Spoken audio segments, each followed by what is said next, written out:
Hello and welcome to Unstress Health. My name is Dr. Ron Ehrlich. Well, today I have much pleasure in welcoming back Helena Norberg-Hodge. Helena is a source of inspiration to millions around the world, and certainly has been a source of inspiration to me. She is the CEO and founder of Local Futures. I've had her on the program many times. She has just returned from Ladakh in Tibet from the Planet Local Summit, and I wanted to touch base with her and hear how that all went, reconnect on this important message of localization. It's a message we do not hear often enough, and yet it is a message that affects us all. I hope you enjoy this conversation I had with Helena Norberg-Hodge. Welcome back, Helena. Thank you. Helena, you've just been away for quite some time, I know, but the major focus of it was the Planet Local Summit in Ladakh.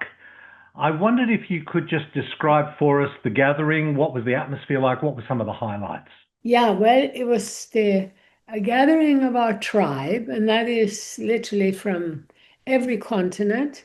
People who've realized that the mainstream narrative, the mainstream culture is taking us not only away from nature, but away from ourselves and creating epidemics of depression. And these are people who've really woken up to the fact that when we reconnect, when we rebuild our deeper connections to others and to nature, to life, to the animals, to the plant, we can restore our health and happiness in a way that's, it's remarkable. And of course, we all know that we're dealing with absolutely horrific problems because our leaders in business and government are continuing to pull us in the opposite direction.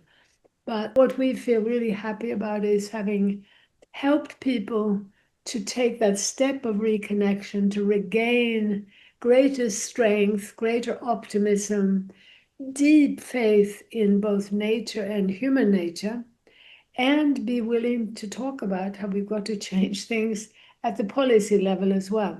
So this is a really exceptional group of people from every continent, and they were coming to a very special place. You know, it's high on the Tibetan plateau, this place called Ladakh, or it's actually West Tibet, where I had my eyes open to all of this 50 years ago. So this was my 50th year celebration of 50 years since I first arrived there. And so it was a double thing for me because I received the most amazing welcome from the Ladakhi people, from the Ladakhi government, from Ladakhi children. I mean, it was quite remarkable. And so even children whom I'd never met before had read my book, and so it was so inspiring and so energizing, I think, for all of us. I really hope the ripples will continue. We did a lot of interviews, so you'll be able to hear from people from Myanmar and from, Brazil, from Germany, from Romania. And so we hope to keep spreading the ripples.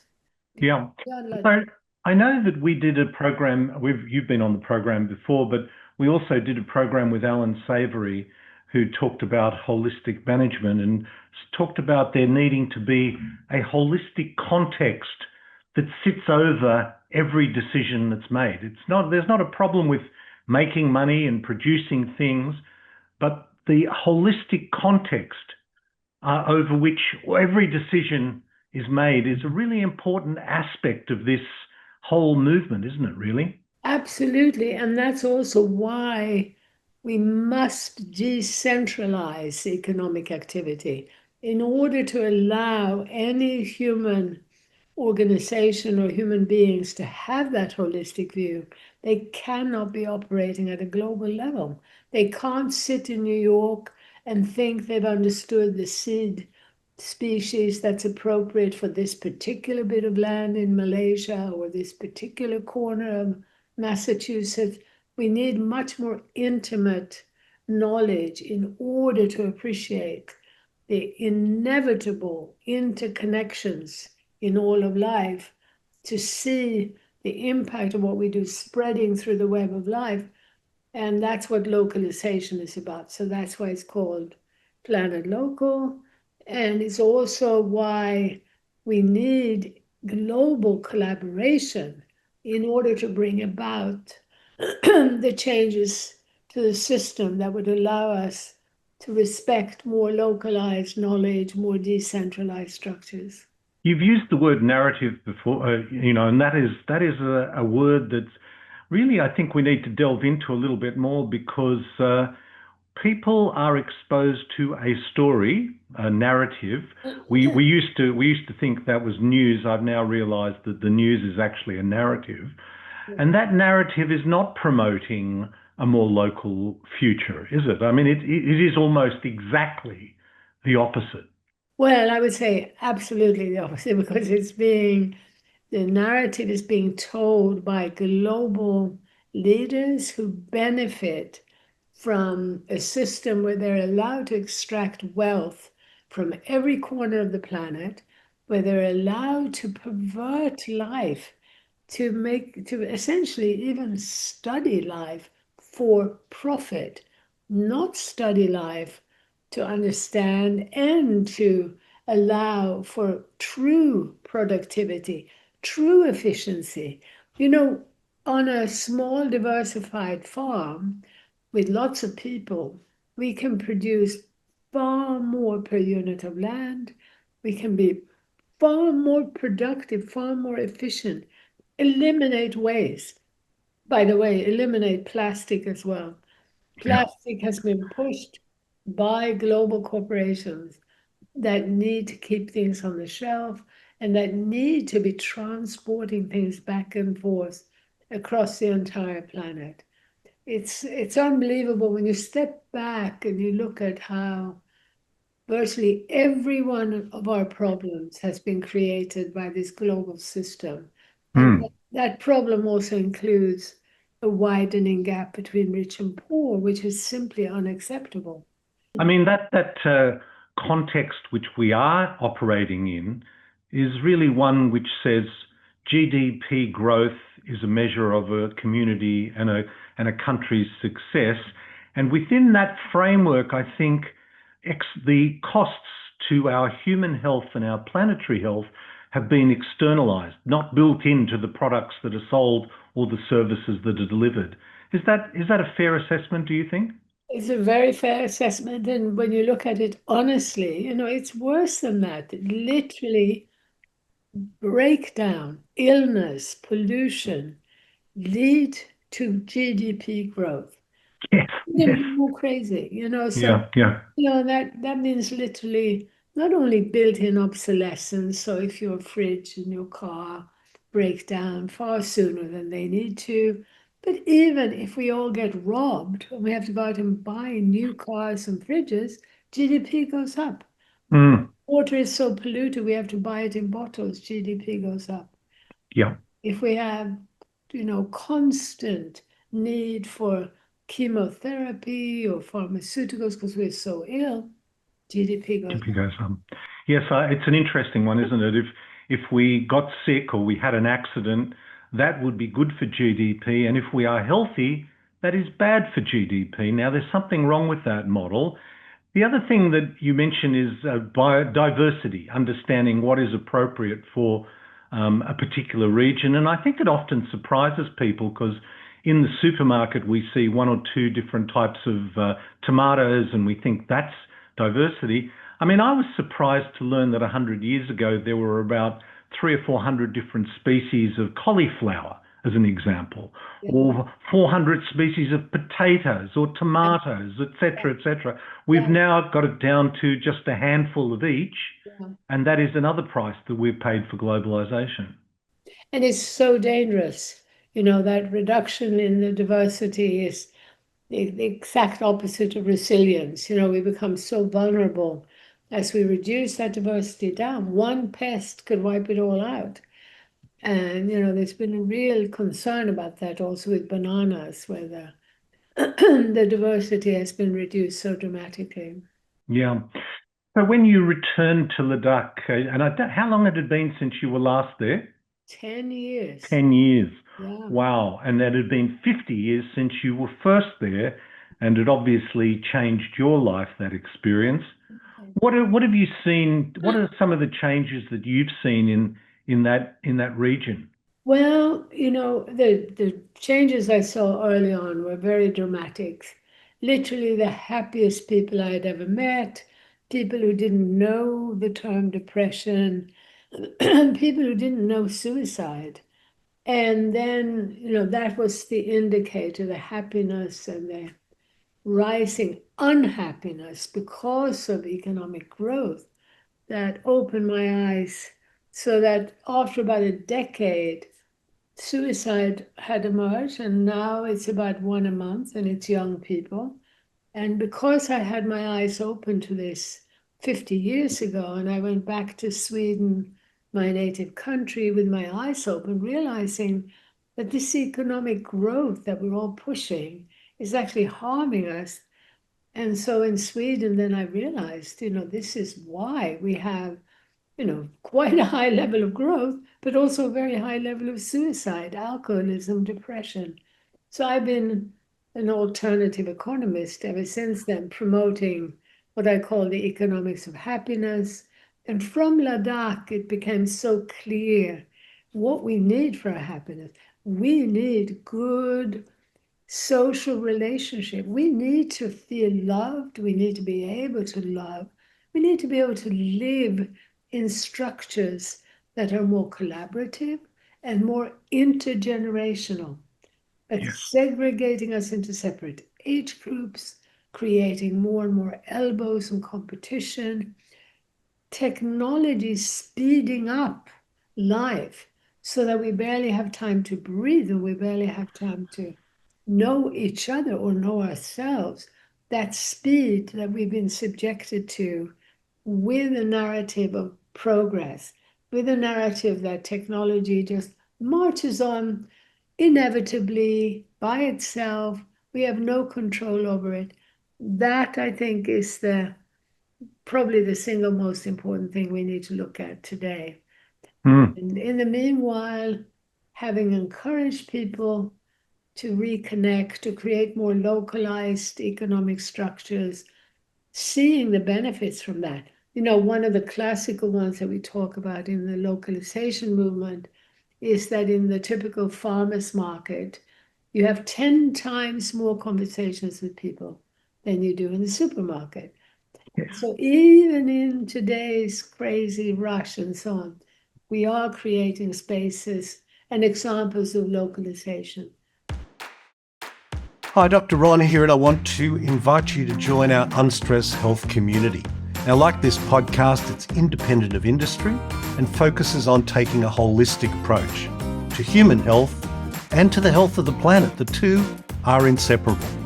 There are so many resources available with membership, including regular live Q&As on specific topics with special guests, including many with our amazing Unstress Health Advisory Panel. Now, we've done hundreds of podcasts, all worth listening to, with some amazing experts on a wide range of topics. Many are world leaders. But with membership, we have our Unstress Lab podcast series, where we take the best of several guests and carefully curate specific topics for episodes which are jam-packed full of valuable insights. So join the Unstress Health community. If you're watching this on our YouTube channel, click on the link below or just visit unstresshealth.com to see what's on offer and join now. I look forward to connecting with you. Yes. And you mentioned Indigenous because something that I've been very keen to champion is that we have so much to learn from the Indigenous cultures of the world. I mean, I did a program with Tyson Yonkaporta, who wrote a book called Sand Talk, and he said the way that an Indigenous person approaches a problem is firstly to start from a perspective of respect, then connection, then reflection, and finally action or direction. And in our Western, so that again is respect, connect, reflect, and then act or direct. And one could argue that we actually go the other way. Yes. In our modern society. We act, realize it hasn't worked, then we reflect, then we think maybe we should connect, and then we have a great deal more respect for what we did. We have so much to learn from Indigenous cultures, don't we? Yeah, absolutely. Well, that's where I learned everything. In Ladakh, this indigenous culture that had not been affected by colonialism, that hadn't been affected by essentially a system that tears us apart from the connection and that prevents us from reflecting. So the deeper connection and the deeper reflection was part of life. That was, some of the main things I learned. I was looking at the program of the Planet Summit, and there was some amazing, areas or topics balancing inner and outer transformation, self and society. I mean, that sounds fascinating. It was, and it was wonderful to have this cross section of people there, including, neuroscientists and people from the West who are looking at this from that angle. But again, the point of departure is indigenous culture, is learning from cultures that were able to sustain themselves for tens of thousands of years without destroying the land or themselves. Obviously, we have to learn from them. And in order to do so, we also need to go back and read the earlier accounts, because now in many cases, those indigenous cultures are not living in the way that they were when the first encounter. And what we'll see is that in case after case, the first encounter, people's reports were very positive. It was after they tried to steal their lands that they turned tribal people and indigenous people into violent and, the opposite. The same people that had been described as incredibly peaceful and happy, a decade later would be described as violent and the opposite. One of the big challenges, I think, is if I was to identify, I think technology is perhaps one of our biggest challenges. And I noticed that was a topic: digital dystopia, big tech addiction, and AI. Oh my goodness, that is a huge challenge. It is a huge challenge, and I think one of the most positive things I know about that is that in England, about 4 months ago, some studies show that roughly half the young people under 16 said they prefer a world without the mobile phone. Is that right? That's an encouraging statistic. Very encouraging and very surprising Yes. because it's extremely addictive. And you and I are using these things because we are virtually imprisoned in a system where we can't get along without them. This is why, with all our work in local futures, we're talking both about the steps we can take personally, and we can do a lot at the community level, but we also need to be looking at policy change.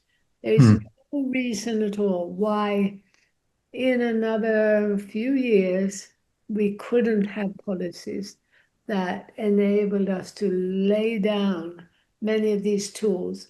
Unfortunately, right now our governments are pushing for 5G because it's profitable for giant banks and corporations. And those giant banks and corporations are not benefiting even 1% of the global population. It's so unbelievable when you look at who the winners are in this social casino and rat race. It's not even 1%. So it's crazy that we're allowing this push for more and more high tech, more and more speed to extract more and more wealth to fewer and fewer people. Yes, that's a compelling model. which but are you optimistic? Gee, Helena, tough question, but are you optimistic? I'm definitely optimistic for the longer run, but I'm very selfish. I'd like to see major change before I die. And there, I don't know. I'm convinced that in the long run, human beings and nature will prevail. This Yes. system, that's rushing towards AI is a system that's rushing towards mining in ever greater concentration and depth, the seabed, going to Mars to fight over minerals, to replace human beings with scarce minerals. Why? In order to give profit to some billionaires. It's just so, but because it's being marketed to us as this is, you know, um, going to help us diagnose cancer at an earlier age and all kinds of propaganda marketing these technologies, so people are not informed enough yet. But I think for sure over the next years, we'll see that AI suits extractive capitalism for less than 1%. And I think people will see that they cannot keep running faster and faster, which is what the AI will force us to do. Running faster and faster also means sitting for 2 hours on the phone trying to talk to a person in the bank or in the government office for 2 hours. And then we don't even get a human. We get, a robot. And if we finally get a human, it's a human that's been robotized, who cannot deal with individual situations. Everything becomes a formula. And we're spending already how much time now on the internet trying to prove that we're not robots. So just look at that increase. People are going to be quite fed up having robots tell us we have to prove that we're not robots. Yeah, no. Well, as you know, we're putting on a conference in November, Nourishing Australia, and our aim is to engage with an urban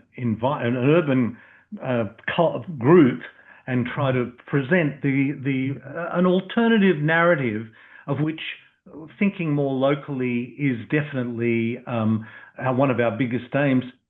Look, from your perspective, what do you think, if you had to speak to that audience, what is the most important insight or action that people living in the city need to embrace now to ensure human and planetary health for future generations?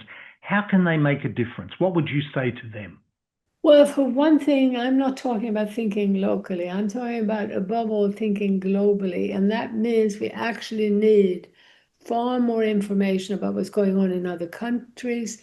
We are so trapped, actually, in far too national discourse. So we end up blaming our governments, blaming our culture, blaming ourselves for a polycrisis.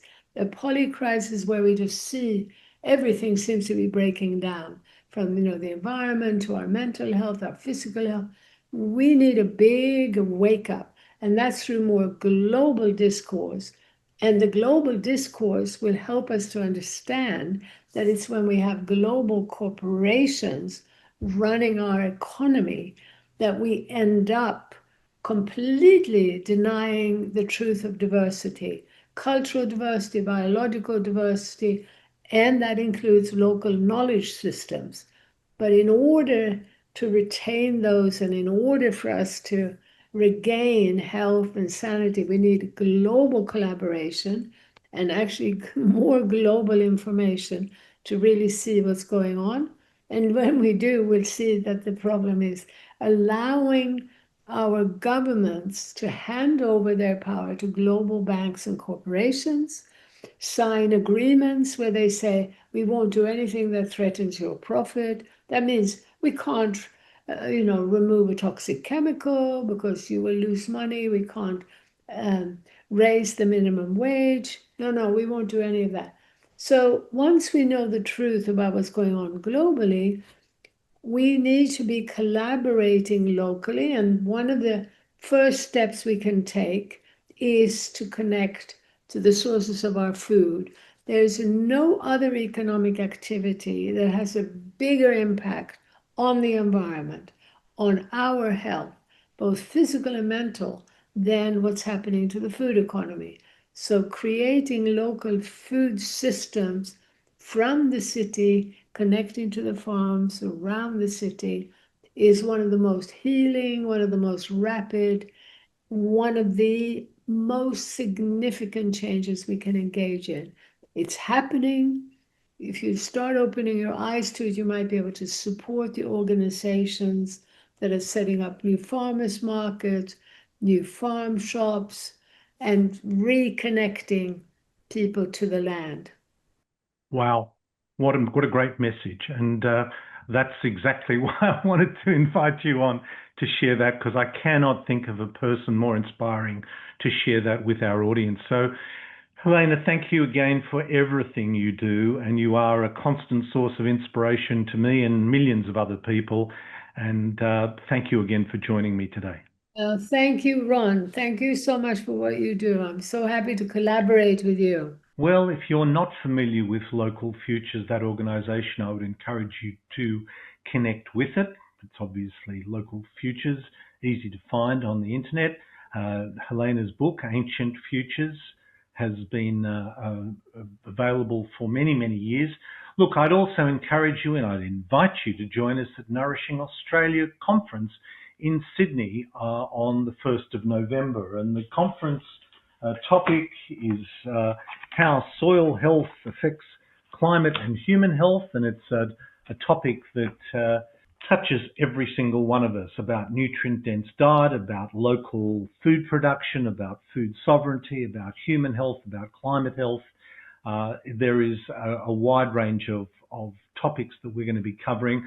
If you use the code Unstress Health, all one word, capitals 20, all one word, Unstress Health 20, and you go onto the Humantic site or the link in these show notes, you can register. It's at the University of Technology in Sydney on Saturday, the 1st of November. It's also being streamed globally. You can join us online and you can pose questions online.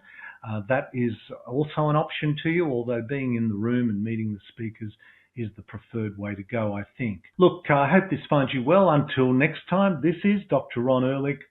Be well. Feeling stressed, overwhelmed? It's time to unstress your life. Join the Unstress Health community and transform stress into strength. Build mental fitness.